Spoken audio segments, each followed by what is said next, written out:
Well, yeah. I'd say, didn't I just lay right there? Right, basically, I was trying to get an early night, basically, and, well, it's a fool's errand, really, because, well, I promised my energy to somebody else. And if I go to sleep, obviously, I don't think that energy will quite get channeled correctly. I'm not sure, or maybe it's the opposite, but I need to do this bit of the test first to find out, I suppose. But no, generally it got late in my house, so I thought I'd go for a little wander, because that way I can sound vibrate to my heart's content. And my neighbours don't call the police for making too much damn bloody noise. And also, it's a bit unfair. I've put them through enough hell recently, do you know, I mean, mental breakdown and shit. So I thought I'd go and freaking just sound vibrate to nature instead. And I do love to walk along this Canterbury Wall. It is a ley line of energy on the earth, apparently. A gentleman once told me, and it intrigued me beyond my curiosity, which is quite impossible to do because I'm a curious man, and I don't know how I've not killed all my 9 lives already. You're not a cat, Patrick, that's why. I'm a lion, mate. Right. Anyway, so yeah, I thought I'd take a little stroll along this lane line of energy. Do you know what I mean? Like, because fate told me to do it.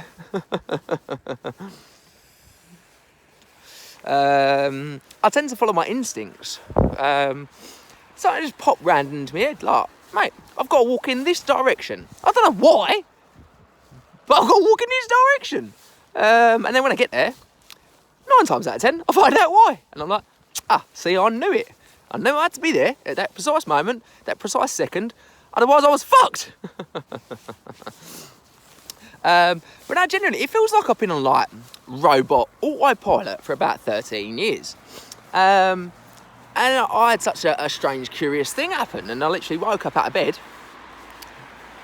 And it's like I woke up out of my premonition or something. It's like my consciousness couldn't catch up with my fucking body until I reached the destination of where my premonition was going to take me to. And I'm like, all right, I get that.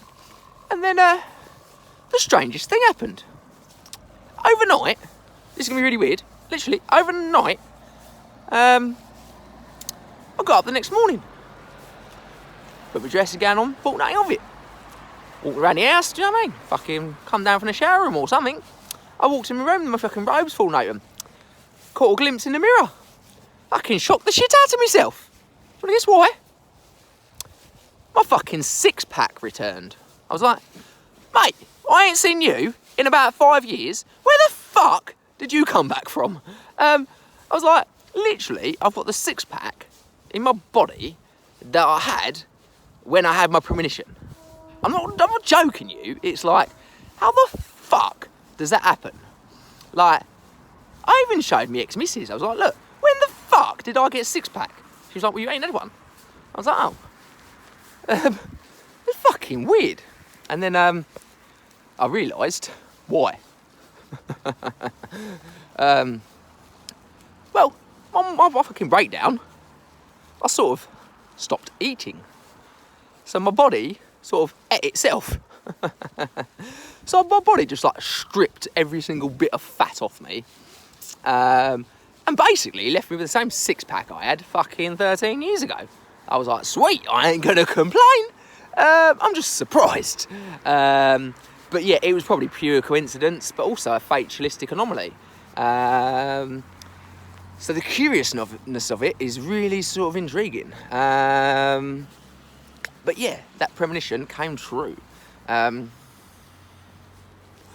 yet, quite where it's going to take me, I ain't sure.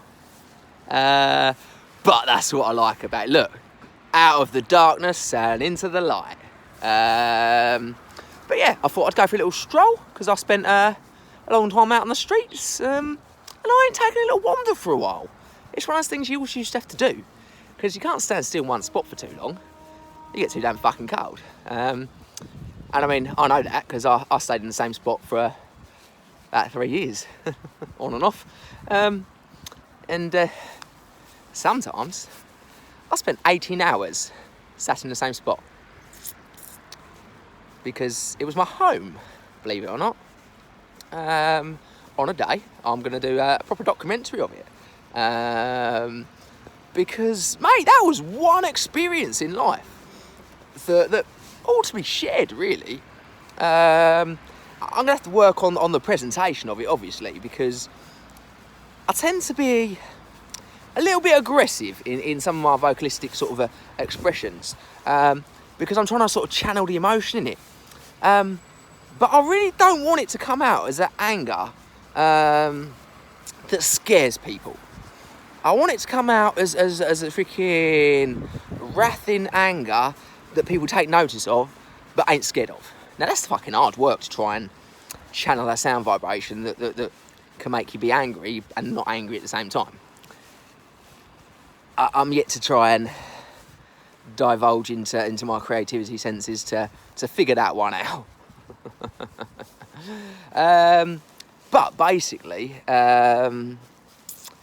promise my energy to somebody. Do you know what I mean? I gave the earth permission to take my energy as much as they needed to protect someone I love in their sleep, because they've been having terrible nightmares, and I sort of intrigued the fates to help me, and obviously I only managed to intrigue them for one night, and that ain't good enough. I wanted to have a nightmare-free life, not a nightmare-free night. Do you know what I'm saying?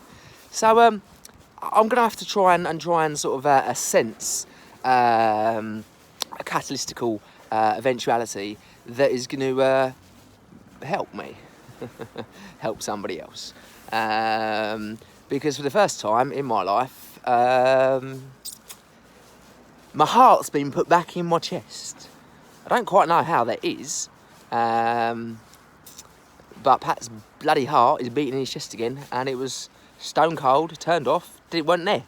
It was not there. It was there, but it wasn't there.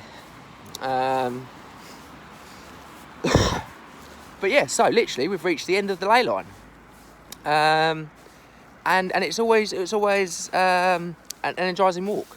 So if you ever get a chance to come and visit the wonderful city of Canterbury and take a little walk along the ley line energy, and see if you can feel the energy for yourself, because it's seriously intriguing. I won't go and see Robert Cushman because it might stink of piss down there, but I did used to sleep underneath Robert Cushman as well, because sometimes I tried to get out of my usual spot, primarily because I was hiding from the police at the time. But anyway, never mind. Right, anyway, I've sort of reached a destination where so many damn people are walking about and talking, and COVID's still in place, so I'm going to have to put my face mask on, do you know what I mean? So we'll have to catch up with this a bit in a moment or two.